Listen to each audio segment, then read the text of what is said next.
Bom, pessoal, mais uma aula de estatística. Dessa vez vamos estudar o coeficiente de assimetria de Pearson e o coeficiente quartílico de assimetria, né? Assuntos que estão dentro da estatística descritiva. Então, se você está acompanhando nossa série de vídeos, né, já peço que deixe aí o like, o comentário. E lembrando que o nosso curso está aqui, a sequência, né, na playlist, para quem quiser acompanhar. Então, vamos para o vídeo.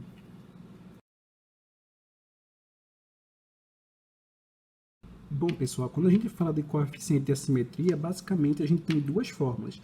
Não tem outro caminho, a gente precisa decorar essas fórmulas. Então, a gente representa, né, o coeficiente de assimetria como sendo aqui AS. Eu vou dizer que esse meu coeficiente de assimetria ele vai ser igual à média menos a moda dividido pelo meu desvio padrão. Então, essa aqui é uma possibilidade de a gente encontrar esse coeficiente de assimetria de Pearson.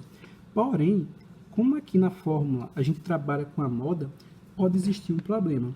Quando a minha moda ela não é unimodal, ou seja, bimodal, trimodal, e qual modo utilizar nesse caso?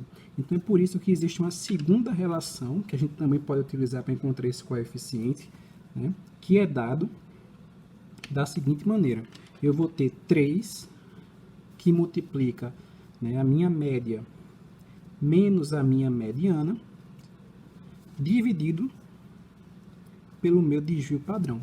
Então, essa fórmula também pode ser utilizada para a gente encontrar, né, esse coeficiente de assimetria de Pearson. Então, são duas fórmulas de possibilidade. E outra fórmula também importante, né, é o coeficiente quartílico de assimetria. Então, nessa fórmula, a gente vai utilizar como referência os quartis. Então, basicamente, o terceiro quartil mais o meu primeiro quartil menos 2 vezes a mediana, tudo isso dividido por Q3 menos Q1, ou seja, meu terceiro quartil menos o primeiro quartil.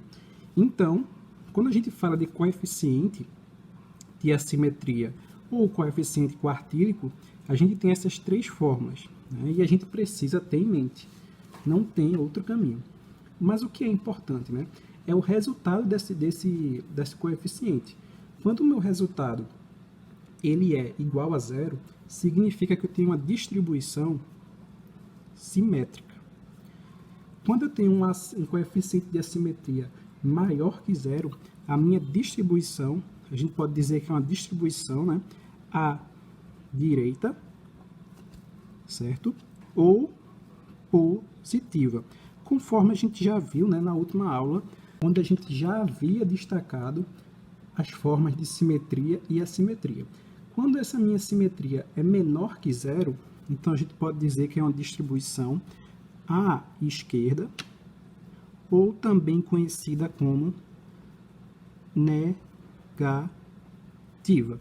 Então, são três possibilidades. Basicamente, o coeficiente de assimetria é para a gente poder classificar, né, dentre essas três possibilidades.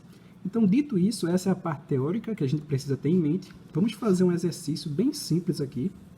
Não tem muita dificuldade, né? Essa questão aqui de concurso do Sebrasp, ele deu uma tabela com as informações de média, mediana, desvio padrão, primeiro e terceiro quartil.